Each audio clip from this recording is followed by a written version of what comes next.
So here it is, the Geek Vape Nova mod with a smoke tank on it.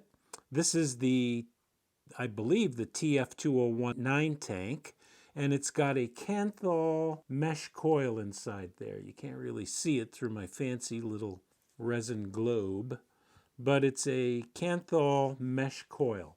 That means we cannot vape this in TC mode. So we're going to set this up in power curve mode, and here's how we do it. To turn it on, 5 clicks. I've already done that, so I hope you don't mind, and I hope you know how to turn your mod on. But you can see up top it says power, which stands for wattage mode, power or wattage mode, and it's all good to go there. I'm going to click on this button 3 times to put it in menu mode. There's the menu mode. You can tell because that turned orange. Click it again and it jumps down in the menu screen. Click one of these buttons over here and it jumps, you can see up top, it's in TCR mode. There we go, VPC, which is power curve mode. I'm not sure what the V stands for. Does it stand for voltage or vaping? Who cares, right? It's in power curve mode at this point, and you can see how I've got mine set up.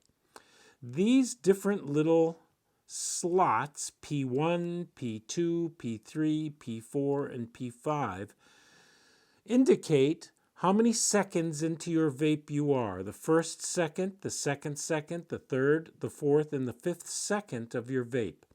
These are reflected up here in this curve.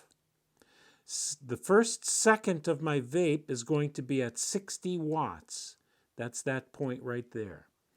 The second of my vape will be at 55 watts, and that's this point. Then down to 50, then down to 45, and finally down to 30. So this is the power curve we speak of.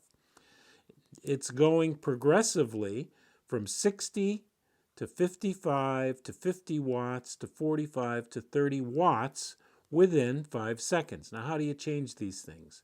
Well, you click it 3 times to get into the menu mode. Click it again and it drops down. These buttons here, the up and down buttons, allow you to adjust the amount of watts you desire your vape to be at. Push the button to go to the next one. Play with the buttons. Push it again down to there. Play with the buttons. Back and forth we go. Push it again. This button here gets you cycling down, and these buttons allow you to change the wattage within the segments of the puff, the 5-second puff. And that's all there is to it, really. It's very simple. As a matter of fact, all of the Geek Vape mods of recent history have this same chip. So it's the same way to do it. It's very simple to do. That's all you have to do. Done and done. Good luck.